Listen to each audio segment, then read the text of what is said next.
the fall. I like spring, but it is too young. I like summer, but it is too proud. So, I like best of all autumn, because its leaves are a little yellow, its tone mellower, its colors richer, and it is tinged a little with sorrow. Its golden riches speak not of the innocence of spring, nor of the power of summer, but of the mellowness and kingly wisdom of approaching age. It knows the limitations of life and is content. Lin Yutang.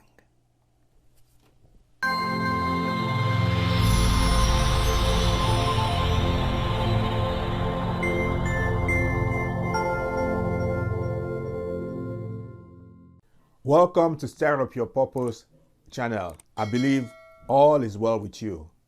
That opening quote was from the book written by Jim Rohn titled The Seasons of Life. I hope you can see it.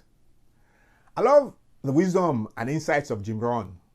And as we fall back in time, yes, it's that time of the year we gain an extra hour of sleep. I would like to share with you those words of Jim Rohn. I love all the 4 seasons, and each tells a story. And those who have discerning mind will perceive within each story insights to living a beautiful and enriching life on this side of eternity. Come along with me as I share with you the words of Jim Rohn on the fall season. Fall is a time for exultation, as well as a time for the searching of the conscience. For those who planted abundantly in the spring and who fought against the bugs, weeds, and weather of summer, fall can bring rewards which give cause for rejoicing. For those who watch both the arrival and departure of spring and who made little effort to take advantage of its almost momentary tenure, fall can be a time of turmoil, a time of anxiety, and a time of great regret. It is in the fall when we discover how long or short the winter will be.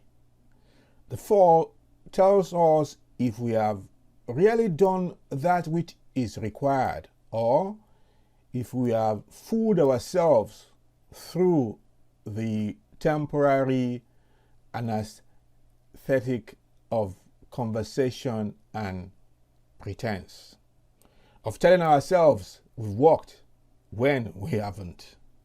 The soil and the arrival of fall together occupy the seat of judgment, which presents the final truth of human effort. There can be no disputing its final verdict, for the evidence of toil, care, and patience are indisputable. Either the crops are bounteous or they are not. And if not, we need look no further than to the hands of those who were charged with responsibility last spring. The excuses of poor soil, poor seed, or bad weather are better left unsaid, for the sower selected the soil, the sower selected the seed, the sower alone is held accountable for his crops, not circumstance. Nothing is more exciting than a bounteous crop, and nothing more dreadful than a barren field in the fall. So it is with those given the responsibility for planting the crops of the field, and so it is also to those who are given the responsibilities of life and success in the world of business and labor. And unproductive and meager results in the season reserved for harvesting makes confession of our own past failures both difficult and necessary. An empty bank account is a sign of an ineffective past effort. It is a sign of a missed opportunity. It is a sign of too much procrastination or laziness. The law of the universe is faultless. It applies equally well to the farmer as to the business person. The law is equally applied to all things and all people. The law has endured since the creation of the world, and for that long, men have sought to circumvent it, or argue with it, and even to ignore it. In the end, our results demonstrate if we have obeyed its orders or disobeyed. The law is simple and known to all. The law is, as you sow, so shall you reap. In all areas of human existence, be aware that what we put into this world, we get back from it. It is nature's way of evening the score.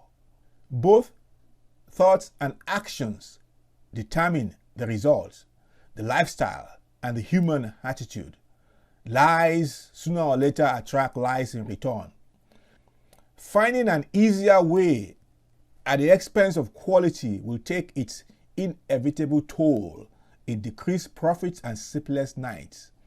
All effort, be it service, marketing, recruiting, or products, must bring good to all those who are involved, or the effort will not withstand the final test of time. Corn planted in the spring will produce corn in the fall, as will wheat, barley, or melons produce after their own kind. You cannot plant one crop and expect to reap another just because you change your mind during midsummer. It is a tendency of humans to look at those who enjoy success as having been, at some earlier time, either lucky or dishonest.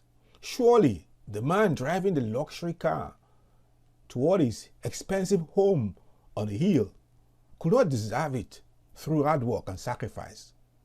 Such is the language of the poor. For the fortunate man with the car and the house on the hill, these are crops given to him in his fall of the business season as just rewards for efforts expended during an earlier springtime of his life. A springtime during which those who now condemn the man possibly sat back and laughed, or fished, or told stories. This is the folly of man. Those who do not possess will always con the possessor. Those who condemn the successful man or woman for their apparent good fortune or dishonesty are unaware of the price often paid for success. They cannot see the massive disappointments, the shattered hopes, or the broken dreams. They do not understand the risks incurred in both raising and investing capital for an idea yet unproven. They do not see the legal involvements, the tax burdens, the challenges of labor, or the restraining governmental regulations, nor do they appreciate the family descent that seems to automatically accompany the pursuit of success. Those who condemn see and scorn the result, being unaware of the cost as well as cause which produces success. For so long as the selfish of the world scorn the successful, that long will they continue to live as they live. In the fall, we either enjoy or we excuse. For those who fail to take full advantage of the spring, who fail to guard their crops carefully throughout the heat of summer, there can be no legitimate reasons, only excuses, and excuses are merely apologetic attempts to place blame on circumstances rather than on ourselves. The difference between an inadequate apartment and a mansion on the hill is the same as the difference between average effort in the spring and massive effort in the spring. Nature always promises that a cup produces a bushel, that we will receive more than we plant. Knowing this, as all of us do, we forget that to reap many bushels, which is the measure of success, we still must plant many cups. Massive action in the spring of life still is a requirement for massive success in the fall. 40 hours a week spent in the fields of opportunity may not be enough, especially if it's spent in a wrong field. Sometimes, to improve our results, we must make the painful admission that our present field is too rocky or thorny, or that the fertile soil is too shallow. And while there is great difficulty involved in changing one field for another more fertile field, that difficulty is insignificant compared to the ultimate difficulty that comes from not changing to your abundant success. Thanks for listening. Bye.